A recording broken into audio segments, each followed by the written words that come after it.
je pense à l'importance d'avoir des caractères doux. Parfois, lorsque je vois les gens se marier, je ne connais pas les gens, je ne vis pas avec eux, mais parfois je vois des gens, ils ont un caractère doux. Deux personnes qui s'unissent et les deux ont un caractère doux. Je rends grâce à Dieu parce que dans leur mariage, il y aura beaucoup plus de facilité, beaucoup plus de grâce. Nous devons avoir des caractères doux.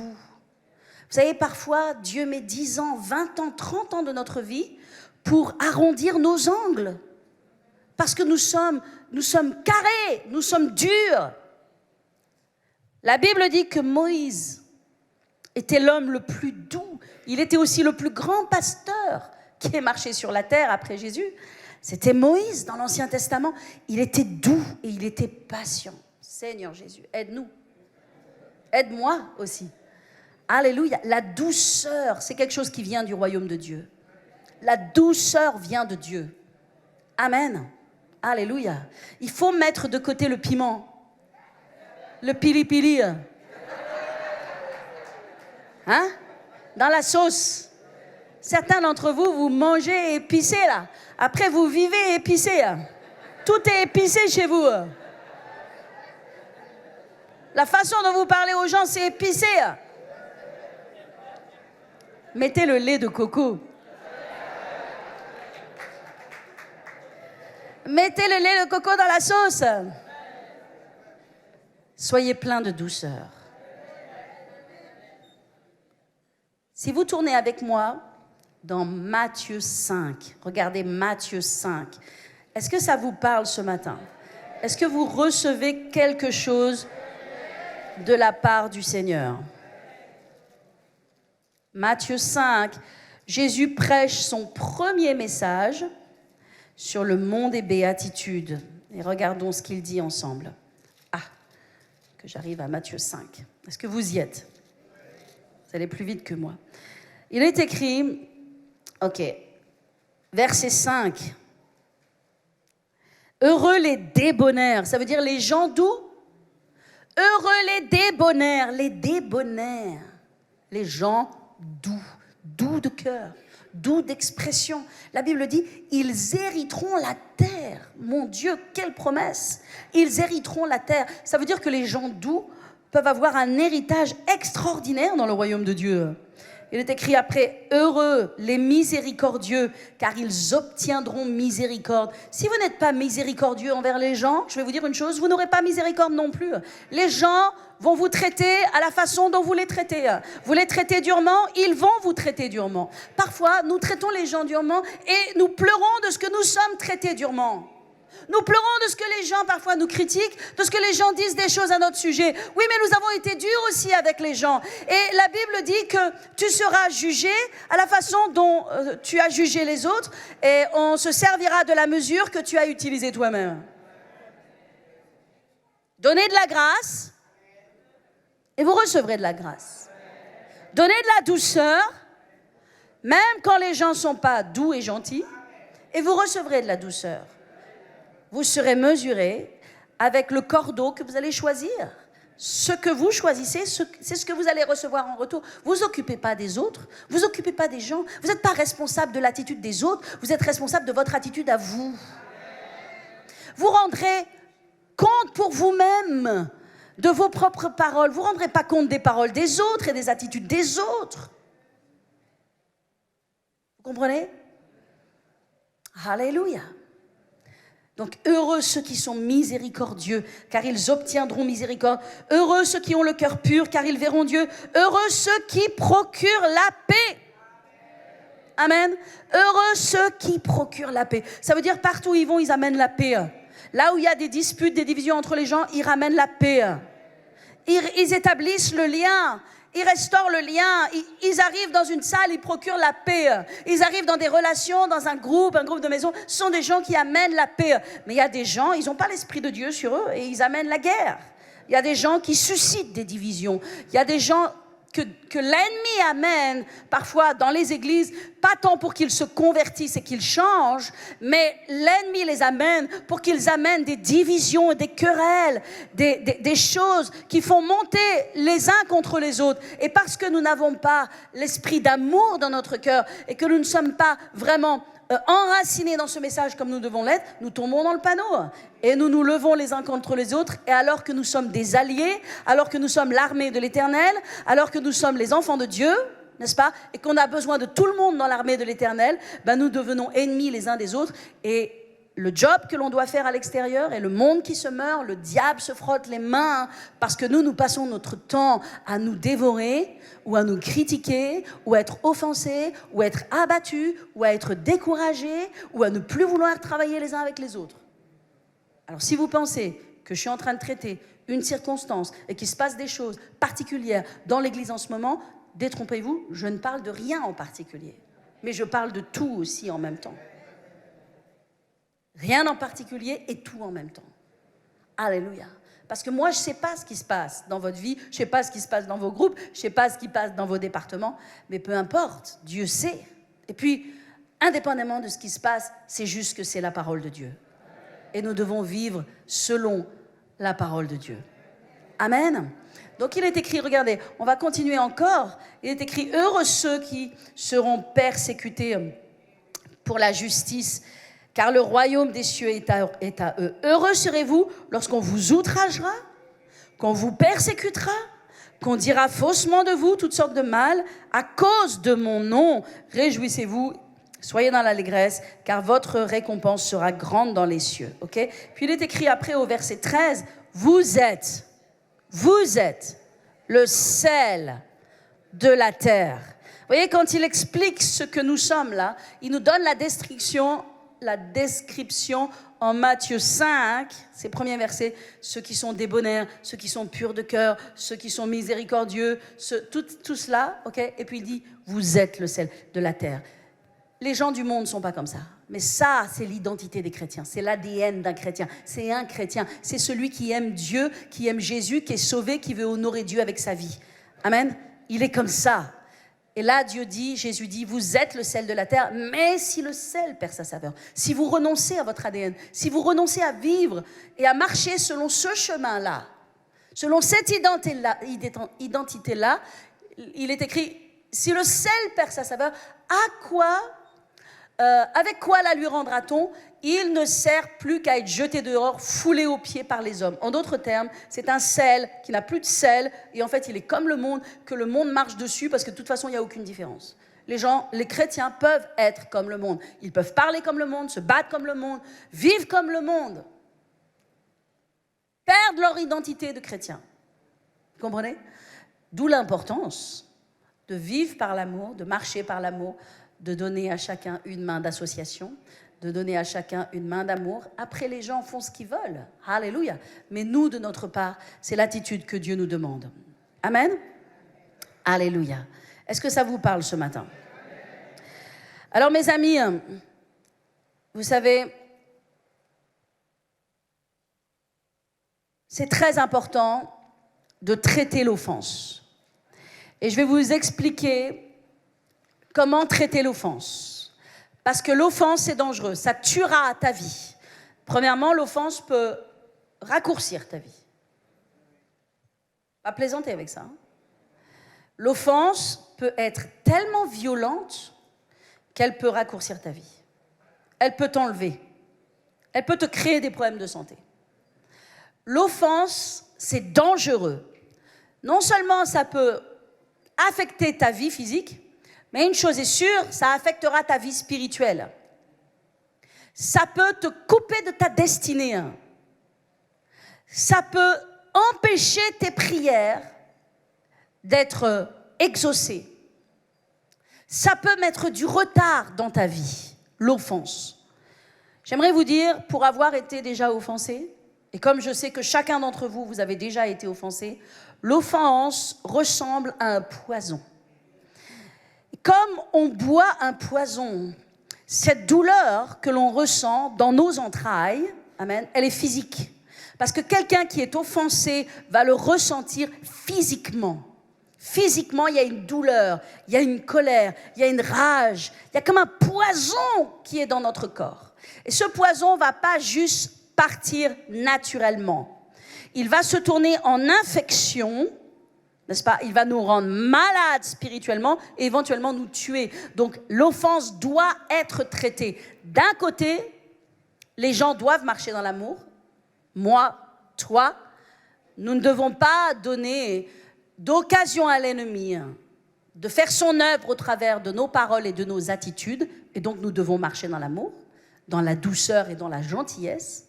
Deuxièmement, nous devons traiter nos offenses. Donc il y a ces deux choses. Vous savez, dans le royaume de Dieu, il y a toujours un parallélisme. Il y a toujours deux choses, il y a toujours une dualité.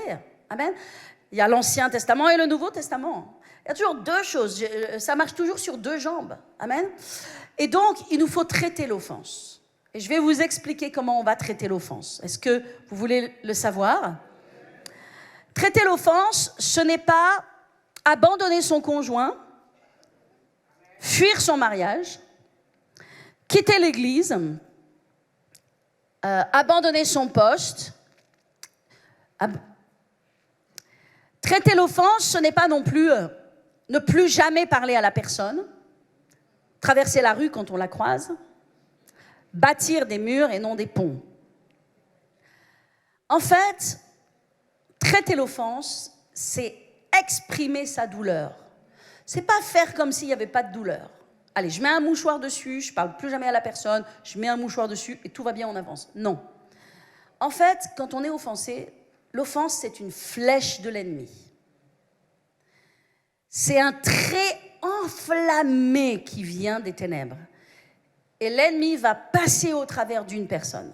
Cette personne, parfois, elle en est consciente. Et ça, c'est super, quand elle en est consciente. Parce que quand elle écoute ce genre de message, elle va comprendre qu'elle peut avoir consciemment fait quelque chose et elle va travailler à réparer. Très important. Parfois, la personne n'en est pas consciente. Donc, la personne ne va pas se repentir. Mais l'ennemi aura agi au travers de ses paroles et au travers de ses actions. D'accord? Donc, l'offense doit être traitée. Comment est-ce qu'on traite l'offense? Il faut exprimer sa douleur. C'est pas comme s'il n'y avait pas de douleur. C'est pas comme si on doit nier sa douleur. En fait, techniquement, on a besoin d'aller voir quelqu'un qui est au-dessus de nous spirituellement. Et c'est là que c'est très important de pouvoir aller voir son pasteur. Mais si son pasteur ne peut pas prendre toute l'église et tout le monde, Dieu merci, il y a des assistants pasteurs, il y a aussi des leaders. En tout cas, il faut aller voir quelqu'un qui a de la sagesse et qui est spirituellement équipé pour ne pas crier « Oh, ah, vilain, méchant, je vais régler son compte à la personne et je prends ton offense dans mon cœur et je deviens aussi offensé que toi pour me battre dans la situation » parce que ça, c'est l'échec assuré. D'accord? Il ne s'agit pas de transmettre à quelqu'un d'autre notre offense. Faites attention, parce que si vous allez parler à quelqu'un qui est de votre niveau spirituel, de votre offense, la personne va juste être offensée avec vous. Et en fait, vous faites un paquet d'offensés avec vous. Et c'est comme ça que l'ennemi agit et qu'il crée des divisions. C'est pas comme ça que l'on traite l'offense, n'est-ce pas? L'offense, il faut aller voir quelqu'un qui est au-dessus de nous, qui va garder la confidence, d'accord? Qui va garder et qui va vous aider à exprimer, à sortir ce poison, ce venin. Est-ce que vous avez déjà pris une écharpe dans la chair? D'accord? Une écharpe. Paul a parlé d'une écharpe dans sa chair. Vous savez ce que c'est une écharpe dans sa chair? C'est quelque chose qui vient et qui te blesse et éventuellement qui s'infecte.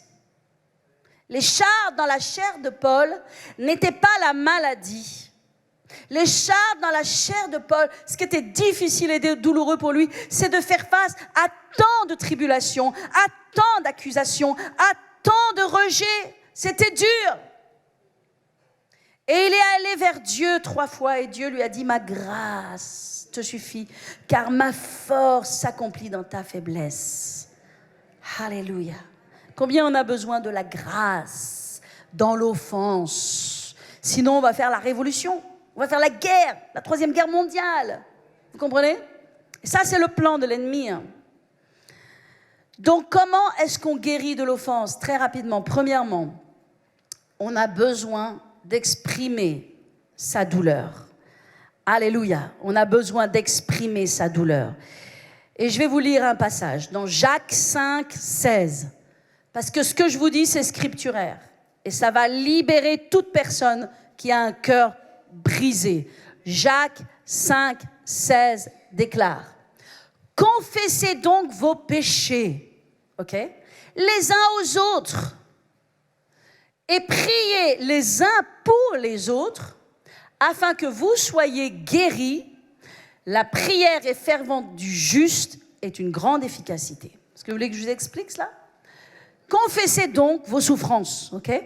Confessez vos douleurs, confessez les choses qui vous blessent, confessez ce qui ne va pas à l'intérieur de vous, les uns aux autres, mais pas juste les uns aux autres, d'accord?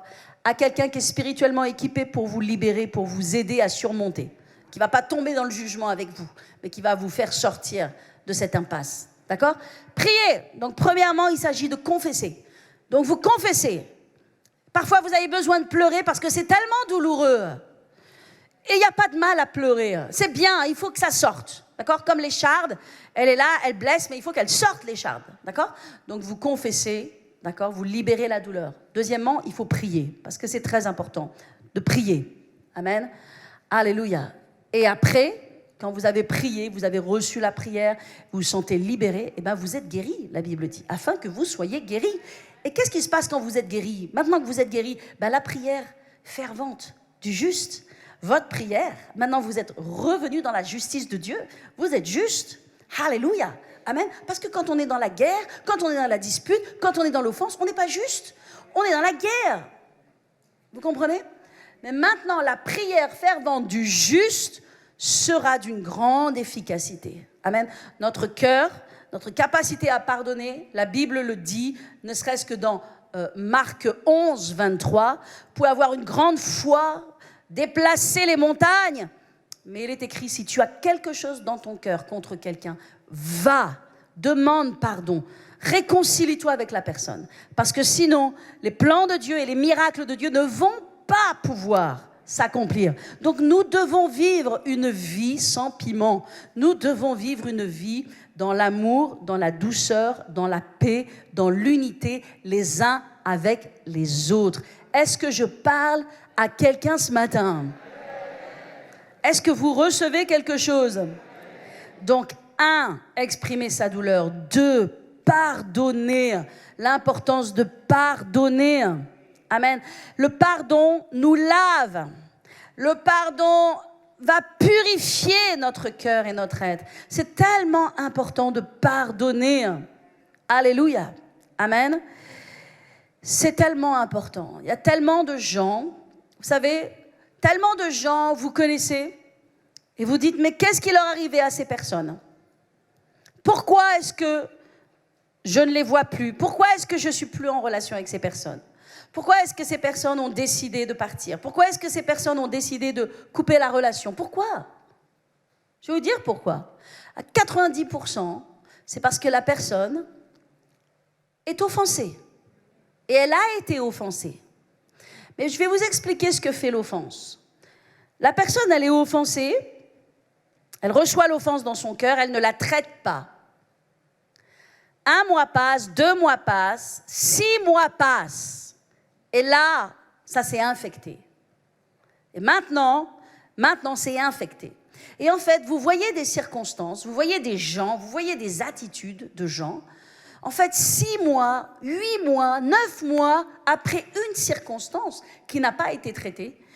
Et après, vous vous posez la question, mais pourquoi cette personne elle agit comme ça? Mais pourquoi elle dit ça? Parce que nous, quand nous recevons la nouvelle que cette personne elle agit comme ça ou elle parle comme ça, on pense dans l'immédiat, on pense, qu'est-ce que j'ai fait? Qu'est-ce qui s'est passé? Mais en fait, ça prend racine des mois auparavant. Et cette personne, elle n'a jamais mis son cœur devant Dieu. Elle n'a jamais demandé de l'aide. Elle a gardé son offense pour elle. Elle n'a pas osé le confesser parce qu'elle avait honte. Elle n'a pas voulu dire « je souffre parce qu'on m'a enlevé de ma place. Je souffre parce que j'avais une position comme ça dans l'église, j'aimais bien, mais on m'a mis dans une autre position et puis « oh, ça ne me plaît pas. Ou bien « je souffre parce que telle personne m'a parlé de telle façon-là. » Et en fait, c'est un processus qui se passe. Et c'est comme un bébé qui va naître, hein, mais ce n'est pas le bon. Hein. Ce n'est pas une bonne naissance. Est-ce que vous comprenez cela? Donc souvent, on se demande, mais pourquoi la plupart des gens, 90% des gens passent à côté. Et je peux vous dire de leur destinée. Et je n'ai pas honte de dire ça. Je vous le dis clair, net dans les yeux. Passent à côté de leur destinée à cause de l'offense. Parce que je vais vous dire une chose. Tout ce que vous avez appris, tout ce que vous avez compris et ce que Dieu a fait au travers de votre vie pendant toutes ces années jusqu'à ce qu'il y ait l'offense, vous repartez à zéro. Et techniquement, vous allez vous replanter ailleurs, vous allez partir quelque part et la plupart du temps, la greffe ne prend pas. Et finalement, nous avons des gens qui sont des belles personnes, parce que ce sont des belles personnes, qui sont des personnes de valeur, talentueuses, avec un cœur formidable, mais qui se sont fait piéger, empoisonner par l'offense et qui maintenant vont errer dans des endroits qui ne sont pas les endroits où Dieu les a placés. Mais attention, ils vous disent « Dieu m'a dit ». Parce que tout le monde est très léger dans le fait de dire « Dieu m'a dit ». J'ai toujours dit dans cette église que moi, je ne dis pas souvent « Dieu m'a dit ». Si je dis Dieu m'a dit, c'est que vraiment Dieu m'a dit. Et ce que Dieu m'a dit doit être en accord avec la parole de Dieu. Amen. Si demain je vous dis Dieu m'a dit d'aller en Bretagne et de rester, me reposer jusqu'à point de limite, mais Dieu m'a dit, eh bien vous jugez selon la parole de Dieu. D'accord? Si je vous dis, moi, je vais aller m'acheter un bateau et je vais faire le tour du monde, et Dieu m'a dit, d'accord? Et je peux vous dire des tonnes de Dieu m'a dit. Mais qu'est-ce que la parole de Dieu dit? D'accord? Par contre, si je vous dis un jour, Dieu m'a dit que je dois aller évangéliser l'Inde et qu'on va bâtir un grand ministère là-bas et que je ne sais quoi, et que c'est pour aller plus loin et plus en avant dans les choses de Dieu, alors peut-être vous pouvez considérer ce que je dis comme étant Dieu m'a dit. D'accord? Sinon, et les gens disent Dieu m'a dit, Dieu m'a dit, Dieu m'a dit. Et vous écoutez les Dieu m'a dit, puis vous ne pouvez rien dire parce que à partir du moment où quelqu'un dit Dieu m'a dit, qui suis-je pour dire quelque chose quand Dieu t'a dit? Mais c'est bizarre parce que toi, Dieu te dit des trucs, mais qui ne sont pas selon la parole de Dieu. En fait, c'est pas Dieu qui a dit. Ta chair a dit, ton offense a dit. Tu te sens mieux quelque part parce que ça te donne la paix, parce que ça calme ton offense. Mais le truc, c'est que tu dois nettoyer cette offense. Tu dois purifier cette offense. Parce que cette offense, elle va te tuer. On n'est pas appelé à se marier 50 fois dans notre vie. Hein. On se marie une fois et pour la vie. Mais dans ce temps de mariage, on va devoir apprendre à pardonner. On va devoir apprendre à nettoyer notre cœur. On va devoir apprendre à mettre de l'eau dans notre vin. On va devoir apprendre à faire des concessions. On va devoir apprendre à s'humilier. Parce que sinon, on peut se marier 50 fois dans notre vie. Il n'y a pas de réussite dans cela. La réussite, c'est quand on se marie une fois. Amen. Et qu'on fait travailler notre mariage à ce qu'il soit beau et qu'il avance avec les ingrédients que Dieu nous donne dans sa parole. Est-ce que je peux avoir un amen pour ça? Alléluia. Applaudissons le Seigneur Jésus ensemble. Amen, amen, amen, amen, amen. Je prie ce matin que vous ressortiez de ce culte libre. Je prie que le Seigneur fasse un travail dans vos cœurs, dans le nom de Jésus. Alléluia. Amen. Jésus a dit dans Jean 13, 34, « Je vous donne un commandement nouveau. Aimez-vous les uns les autres comme je vous ai aimé. » Amen. Et puis, il dit aussi dans Matthieu 22, 36, « Quel est le plus grand des commandements, n'est-ce pas? Et Jésus a répondu, « Tu aimeras le Seigneur ton Dieu de tout ton cœur, de toute ton âme et de toute ta pensée. » Donc, vous voyez comment nous devons aimer Dieu? Comment nous devons aimer Dieu?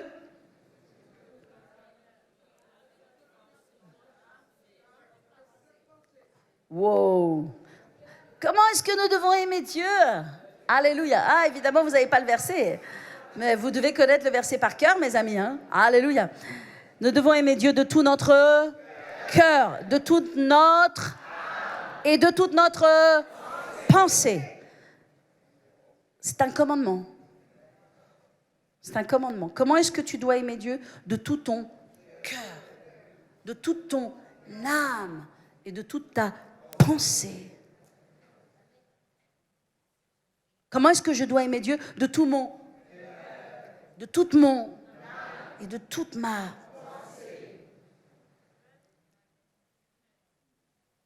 Pensez-y.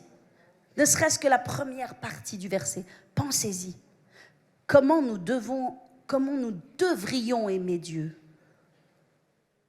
Tout notre cœur, toute notre âme, toute notre pensée doit être tournée vers lui. Et il dit, alléluia, et la suite, amen.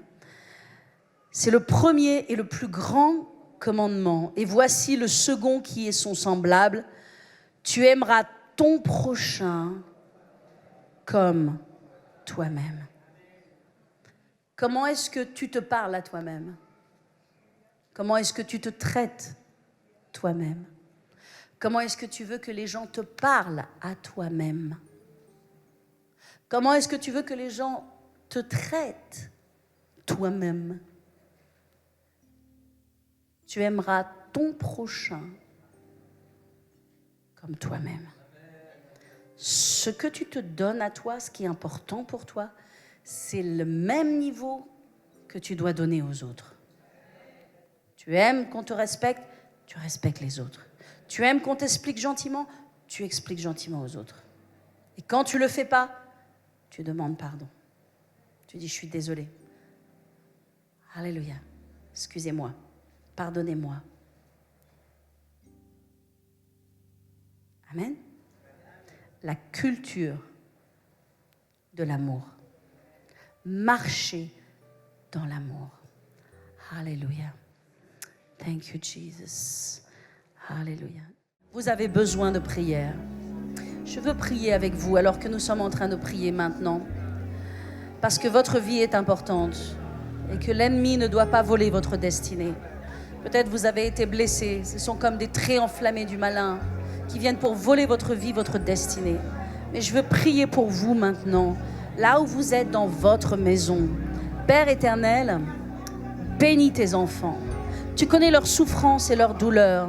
Mais je prie ce matin que ta grâce descende dans leur cœur et que le baume de Galade se manifeste maintenant pour enlever ce trait enflammé du malin, ce poison qui dévore, et que vous soyez libérés par l'Esprit de Dieu et la puissance de Dieu. Maintenant, que cette racine d'amertume soit arrachée, que la douleur vous soit ôtée et que vous receviez un cœur nouveau, que vous puissiez pleurer devant Dieu, exprimer cette douleur, la remettre entre les mains du Seigneur et vous lever guéri maintenant dans le nom de Jésus. Je libère l'onction de Dieu qui libère, l'onction de Dieu qui soulage, l'onction de Dieu qui délivre. Dans le nom de Jésus. Amen et amen.